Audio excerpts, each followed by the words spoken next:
3 मंजिला इमारत की छत पर आग लग गई। दमकल की गाड़ियों ने आग पर काबू पा लिया।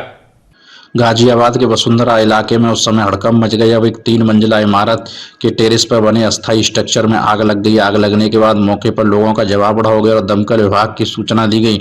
मौके पर पहुंची दमकल विभाग की 2 गाड़ियों ने कड़ी मशक्कत के बाद आग पर काबू पाया। पूरा मामला गाजियाबाद के वसुंधरा इलाके के 2C का है, जहां 3 मंजिला इमारत की टेरेस पर बने अस्थायी स्ट्रक्चर में आग लग गई।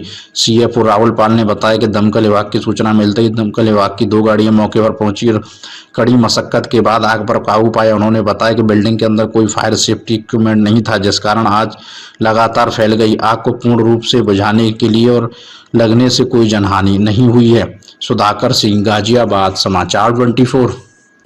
वसुंधरा सेक्टर 2C के 3 मंजिला भवन में आग लगी है, क्या है पूरा मामला?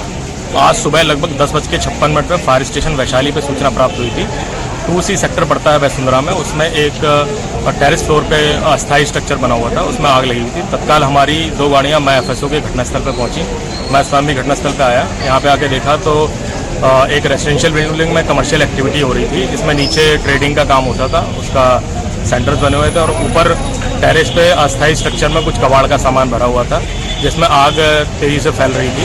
तत्काल 2 साइड से छत पे चढ़ के कर्मचारियों ने होज लाइन फैला के आग बुझाना शुरू किया और लगभग पौन घंटे की कड़ी मशक्कत के बाद आग को पूर्ण रूप से बुझा दिया है। इस घटना में किसी प्रकार की कोई जनहानि नहीं है। आग लगने के दौरान कई लोग फंसे भी थे या फायर फाइटिंग सिस्टम वगैरह थे बिल्डिंग में? बिल्डिंग में कोई फायर की व्यवस्था नहीं थी और जो लोग थे वो सभी बाहर आ गए थे सुरक्षित। इस समय कोई फंसा हुआ नहीं था।